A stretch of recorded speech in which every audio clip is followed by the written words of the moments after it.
The king dethrones Queen Vashti.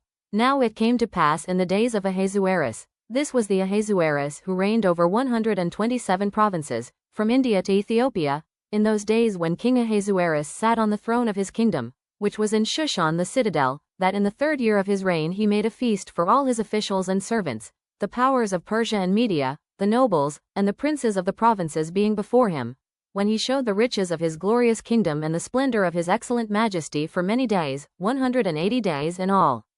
And when these days were completed, the king made a feast lasting 7 days for all the people who were present in Shushan the citadel, from great to small, in the court of the garden of the king's palace. There were white and blue linen curtains fastened with cords of fine linen and purple on silver rods and marble pillars, and the couches were of gold and silver on a mosaic pavement of alabaster, turquoise, and white and black marble. And they served drinks in golden vessels, each vessel being different from the other, with royal wine in abundance, according to the generosity of the king. In accordance with the law, the drinking was not compulsory, for so the king had ordered all the officers of his household, that they should do according to each man's pleasure. Queen Vashti also made a feast for the women in the royal palace which belonged to King Ahasuerus. On the 7th day, when the heart of the king was merry with wine, he commanded Mehuman, Biztha, Harbona, Bigtha, Abagtha, Sethar, and Carcas, 7 eunuchs who served in the presence of King Ahasuerus, to bring Queen Vashti before the king, wearing her royal crown, in order to show her beauty to the people and the officials, for she was beautiful to behold. But Queen Vashti refused to come at the king's command brought by his eunuchs. Therefore the king was furious, and his anger burned within him.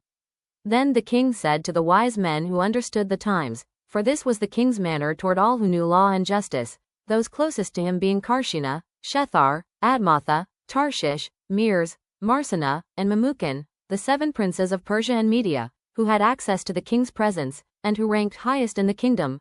What shall we do to Queen Vashti, according to law, because she did not obey the command of King Ahasuerus brought to her by the eunuchs? And Memucan answered before the king and the princes, Queen Vashti has not only wronged the king, but also all the princes, and all the people who are in all the provinces of King Ahasuerus. For the queen's behavior will become known to all women, so that they will despise their husbands in their eyes, when they report, King Ahasuerus commanded Queen Vashti to be brought in before him, but she did not come.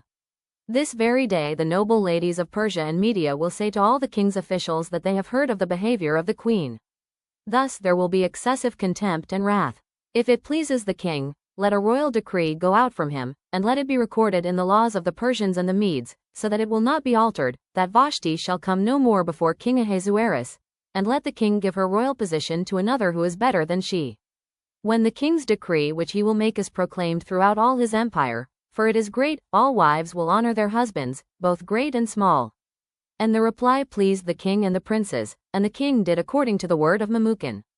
Then he sent letters to all the king's provinces, to each province in its own script, and to every people in their own language, that each man should be master in his own house, and speak in the language of his own people.